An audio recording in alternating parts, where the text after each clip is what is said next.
We're going to talk today about an idea, okay? And I'm going to crystallize this into a single point. Has everybody heard the term ideation before? Okay, so ideation is the thought process by which ideas are created. So ideas are not formed overnight. They're formed over spans, period of time. So it could be months, years. You know, let's take X-Men. X-Men, 20 years in the making. That's how long it took X-Men to actually get created.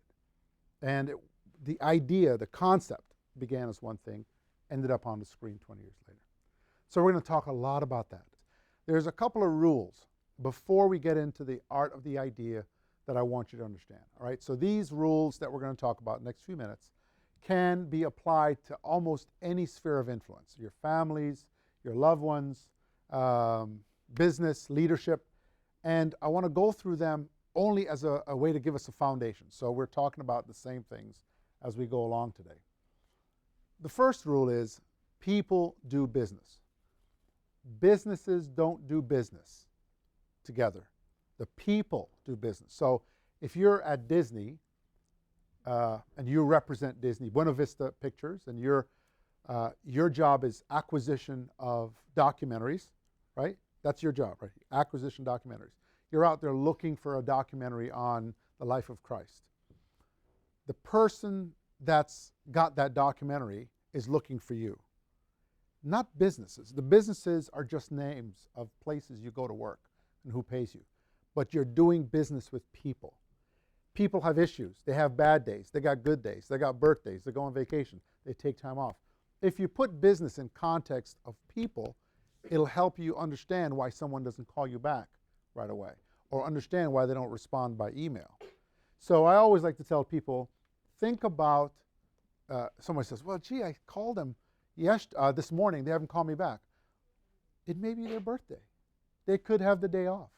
They could be sick. Their child could need to go to daycare. So put your concept of business in terms of people. Relationships are first. If you hear nothing else I say today, hear me when I say, relationships matter most. You will get nowhere in life unless you have relationships. In 1997, I launched an entertainment company called Belmont Mills. We had an office in Charlotte, North Carolina, an office in Hollywood. The thing that was I didn't realize how many relationships I had in the business.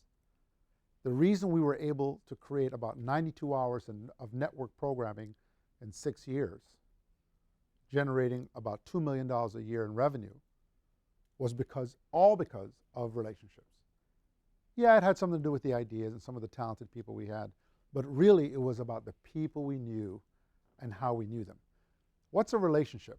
A relationship is something you build. You don't start a relationship overnight at full throttle. If you meet someone professionally, remember to acknowledge you met them. How do you do that? Send them a card. Send them a text. Hey, it was good having coffee. Let's do it again. I told some of you that I had lunch today with Dr. Clarence Oliver, kind of a educator here in this area. I've already sent him a card with a little Hava Java coupon in it, just for fun. Does he need the coupon? No, but it's fun. I'm building a relationship with Dr. Oliver. I don't know him very well, but he's well respected. I'm not trying to buy his love or buy his affection. I'm trying to build a relationship. So the next time he sees me, he'll remember that I had acknowledged you know him. When you meet people, remember to talk to them. Our culture, all right, is moving fast. I don't know about you, but when I watch TV at home, I'm watching it with my iPad. I got CNN scrolling over here, seeing what's going on, and my wife and I are watching a movie, and we're talking about something. Stuff going on. There's a new Nielsen report out that said 41% of Americans are active in two external forms of stimuli while watching television. So iPhone, iPad, or conversation, or reading the newspaper. So is it like you have 3 things going on? Imagine that. How do we connect? Relationships come from connection. As you're in the middle of building relationships, remember this: everyone needs to win. If you're negotiating something, and negotiating doesn't mean that you're sitting on a table and you're wrestling. You're just having a conversation. Everyone needs to win. They can't go back to their homes, their offices, their jobs, and say, well, I didn't get what we want. When you're talking, look for a win-win relationship. I've been in a lot of negotiations, especially about worldwide video rights, which is a big deal, and we'll talk about that a bit later. But in worldwide video rights negotiation, you're talking about your program being delivered to a certain zone of the world. The world's divided into 12 what they call retail zones, 12 retail zones. And your job, when you create your idea, is to sell them in all 12. Well, as you're negotiating these 12, everybody, the person you're negotiating with, they have to win. They have to win on price, maybe. They have to win on ego. They have to win. They got a premier exclusive, but people always have to win. You can't be a hog. I know a couple of people who don't believe this, and they don't go very far. The people who win, Ralph Winters, great example, who was our commencement speaker last year, he actually gives stuff away to get the deal done, which some people laugh at, but I think that's smart because he's building relationships. So these are ground rules. Create buy-in. You'll hear me talk about how ideas are created. Normally it's in teams. Normally it's never just you standing alone, but everybody's got to have a buy-in to your idea or your concept. If you're in a relationship, you want to go to a movie, you can't always do what you want to do. You got to have buy-in. You got to say, what do you want to do? Listen to the other person. Okay, commerce is the bottom line. You got to generate money. Money, and there's a scripture in Solomon wrote it, money answers all things. So money, commerce will drive your model. We're going to talk about that today. So these are the ground rules as we go forward, right? Excuse the formatting, how brilliantly it is. Kind of nice and whacked. But I do want you to know how, let's talk about how ideas are formed. I'm just going to walk through this quickly because I want to get to the meat. Ideas are formed with a conception. A conception is just a spark, an idea. It's a germ of an idea. It's not even a full thought. Dr. Rutland today gave you the you heard about was it Tolkien? No, who was he talking about? The movie Lord of the Rings, and how that Hobbit in a hole started. That was a concept, but he didn't have no idea what that meant. It took 20 years for that to mature. So the concept, the germ of the idea, leads to the ideation. We talked about this a bit earlier. And ideation really is, how does your idea take form? Ideas are never, almost ever, like brilliance, and it happens. Ideas take time. Ideas take time to mature. Then comes the development of your project, and then comes the creation. We're going to spend our time right here in the area between conception and ideation. Okay, people don't talk about this a lot because it's a well-kept secret. This is where your projects, your ideas, your livelihood, your future is made or broken. Why? Because in this idea, in this stage, you need great thought.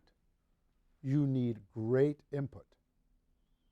And I want to talk to you first about the first thing you consider about your idea. So as you go along, you have this errant thought. You guys remember House Hunters? You guys, anybody here watch House Hunters? Your parents watch House Hunters? Okay, so House Hunters, started by a guy in Memphis, Tennessee. He had this idea. He was out shooting. He was moving to Memphis, Tennessee, and so that his wife could see what the houses looked like, he shot with his video camera tour of the house, right? And, yeah, honey, over here. And the realtor was kind of narrating, and he edited something together for his wife and sent it to his wife. His wife worked at Scripps Howard, which is, as you know, Home and Garden Television. And she saw it and thought, hey, this makes a great show. Now, what is it, 7 years later? House Hunters International, House Hunters in like 18 different countries. Pretty cool stuff. But it came from an idea that took time to develop. The first thought is, right? Now, I want you to ask questions. If I move too fast, you don't understand something, I want you to ask questions. Back in the 60s and 70s, I don't know if you can see it, but the audience norm was pretty much a spiral. Just a big, huge bulk. What do I mean by the audience norm? You could reach the norm audience by network television. They're huge numbers, massive numbers, where you could, for example, there were only 6 national distribution outlets, ABC, CBS, NBC, then eventually came Fox, and then along came some cable outlets. But primarily, your audience norm was this huge group of people. Easy way to reach them, national television. Right? Now you forward that a couple of years, the audience norm has become a bump. So that the outliers are audiences in this part of the world, in this part of the culture, and the norm has become smaller. What does this mean? This means that your audiences in the outlier groups have become larger. That's why HGTV can launch its own channel. That's why IDTV or Investigators Television or Oprah can launch their own channel, because it's in the outlier region. It's not it's not going after the norm audience in the center. It's going after the small outliers. Am I making sense? Everybody understand what I'm saying? So as you're thinking about your idea, who's going to participate? Who's going to watch? I have a friend in Charlotte who's got a YouTube channel, just quit his job at Bank of America. His YouTube channel is tying ties. How do you tie ties? I mean, you talk about an outlier. He's somewhere down here. He's got a small audience, but that audience can produce great revenue, great commerce. As you think about your idea, who's going to watch it? Who's going to participate? How many of you have an idea in this room? Something you'd like to pursue in your life? An idea, thought, movies, television, something you want to do, right? Who's going to watch? Ask yourself this question. Who's going to watch? How are they going to engage? Because if you can define who's going to watch and how they will engage, you will start then to narrow your idea. Ideas normally start way out here. And then as a creative person, you struggle to bring them into reality, right? Because it's always grandiose. It's always, I had an experience in this very room that was kind of wicked. You guys don't remember this guy. He was Andre Crouch. You guys ever heard of Andre Crouch? Okay. All right. So anyways, he was not here, but he came out with this song. And at one point, our class, I'm not sure Dr. Zwick will remember this. Maybe he doesn't want to remember this. But the task was you did a music video to one of his songs, right? And so the idea we started, and we had to do it in the studio. We had to do it with the cameras we had, which were those old, unbelievable things. Anyways, and we had this, we had a group of 4 of us. We had this massive ideas of swinging from the roof and all kinds of crazy stuff. But the idea was so big we could never get it done. It was too big. Now, make no little plans here is real. It is. It is real. You don't make small plans at Oral Roberts University. But if you make real plans with real audiences in mind, you've got a shot at getting it done. A couple years, 2002, we, Belmont Mills, which was our company at the time, we presented to CBS Television the concept of doing a Mother's Day special. Our company became known as, we did specials. We counted, there were 18 days of the year that needed special television. Veterans Day, Rain Hawk Day, which none of you know about. There is Memorial Day, Labor Day, Mother's Day, Father's Day, Christmas, New Year's Eve. I mean, we had a special for every day of the week, every day you could possibly imagine. And we had part 1, part 2, we had all first day of baseball, first day of football. Anytime there was something significant, our company, our goal was to get something on the air that matched. That was our little focus. That was our world. So we had this Mother's Day special. Mary Lou Retton was going to host. So we defined the audience pretty tightly. We wanted sports moms who watch a show. Sports moms who had daughters and who everyone would recognize. So a broad audience. The target group was 34-year-old females with kids to 45 years old. So we went out, we sold advertisers on Tide, Procter & Gamble, drug manufacturers. The problem was that we didn't think about this very carefully. Okay, so a mother of 34 years old with one child is different than a mom 40 years old with 4 children.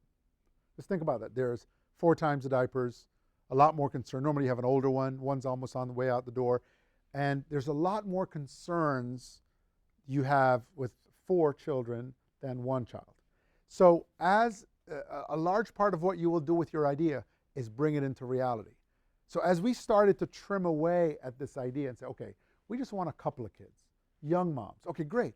So now that's not 40-year-old. Now you're talking 30 to 35-year-old. You start narrowing, winnowing your concept down to where you can really deliver the juice. So that's just an idea to say your idea needs to fall in some kind of audience pattern. The concept might be yours, but the idea cannot be. Okay, so this is probably not one of your funnest things to hear, but you can't own the idea.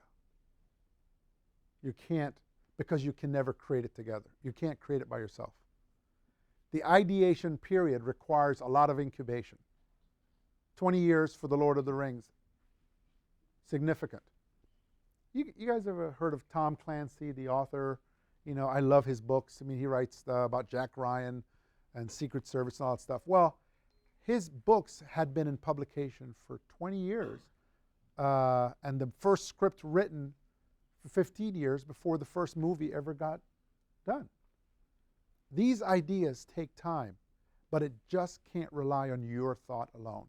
Ideas require teamwork. It requires people around you, people who don't think like you do, think differently. You want other people in your mud puddle. You don't want to be stirring it up by yourself. All right? So when you have a concept, it's a great way to go to a friend and say, hey, can you and I work on this together? Can you and I brainstorm? Can you and I tinker with this? Now, there's this copyright issue I'm going to deal with right now, and this is a secret nobody else knows. No, that's not true. Nobody else will tell you. Okay, so you have a concept. How do you protect it? Okay, this is worth all your tuition right here. This is worth, I'm serious, this will be worth all your tuition. It's called poor man copyright. You write the idea on a sheet of paper, or your concept on a sheet of paper as you know it. I mean, just as the thoughts, as much information as you have, the date you wrote it, what your mom was making, what you were wearing, the details of your life. And it's a concept piece, and you call it that. Give it a title.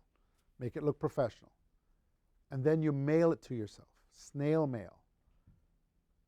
And you mail 2 copies to yourself. And those copies come to you, and you do not open them. You don't open them. You understand what I'm saying to you? Protect the concept. That you can protect. Does everybody understand what I'm saying to you right now? Okay. There's a great, phenomenal example. You remember the Dennis Miller show is on HBO. I don't watch it, but no, it's on. You know who Dennis Miller is? Dennis Miller Live. Used to be on HBO. I don't know if it still is anymore. Well, before Dennis Miller came on the show, there was another guy. His name was Michael Wharton. Michael Wharton presented HBO with the same idea the day before Dennis Miller came in the door, right? So imagine Michael Wharton has this meeting with Sheila Nevins, and she pitches this. It's the same kind of show, irreverent comedy. It's skits, it's local news, it's blah, blah, blah, blah. Okay, so Michael Wharton goes to a restaurant that night called El Capador. It's on Sunset Boulevard. And he is telling his wife how awesome it was. Now, not known to him, sitting directly behind him was a guy by the name of Dennis Miller. Now, Dennis Miller will never admit this, but I guarantee you this happened. So Dennis Miller hears the idea, and he goes, that's me. I can do this. You know, Michael Wharton. Who would ever have a show named Michael Wharton? But Dennis Miller, I could do this. Guess what? Dennis Miller goes in the next day, pitches the same idea. No paper, nothing to Sheila Nevins. Sheila goes, that's brilliant. That is great. The Dennis Miller Show was on the air for, I guess, 8-10 years. Michael Wharton, you've never heard of Michael Wharton. Michael Wharton sued HBO, and he doesn't have to work the rest of his life because he had poor man's copyright. He had mailed himself a copy of this treatment. Now, he had taken it all out. He had set designs and all kinds of nonsense. But all he needed was just to prove that he had the idea, and it was sealed up. I remember because it was in the Hollywood Reporter. When he walked into court, he had his 2 envelopes, and he put it before the judge. And the judge opened the sealed envelope. And when the judge, and you know, the seal, by the way, when the post office stamps it, becomes a sealed document, a federal document. So really, I mean, it's worthy of its weight. So the judge opens the deal, and he sees the date on it was, you know, like 3 months before the Dennis Miller deal. He's going, this is exactly what's on the air. So you never know what the truth is about Dennis Miller, but I know Michael Wharton is not working on purpose. Just not working. He doesn't need to, because he settled with HBO, and life is good. So just as a word to you, when you get your ideas, that is how you protect them. The concept might be yours, but the idea cannot be. Okay, successful ideas are connected to a cultural current or a generational interest. Okay, so think about this for a minute. A cultural current, it's what's sweeping by at the moment. So think about the movies that are in right now. The movies that are grossing, it's all kind of in stream with a certain cultural current. So let's pick a movie. The Bourne trilogy, now 4, is it 4? The Bourne Legacy is 4 movies, right? So think about Bourne. It's a cultural, it's become a cultural phenomenon. X-Men, same thing. It's built into the culture. The Marvel Comics series, it's become a cultural sweep. Now there are movies or documentaries that are based on generational interests. You remember the movie, where the GIs went back to Germany to find the one guy? Saving Private Ryan. Okay, that was based on a generational interest. And so for life, I always believe that those movies or those projects have more viability than the cultural pieces. Why? Because those are just part of history. They become, like, you remember where you were when you see that. It'll always be good on Memorial Day. Unfortunately, I'm always stuck on these holidays because I think they're valuable. So think about your projects. How does it relate to the culture? What's like the movie Facebook? By the way, it's one of the top grossing, I'll come right to you. Facebook is one of the top grossing DVDs of all times, downloads of all time, because of its cultural connectivity.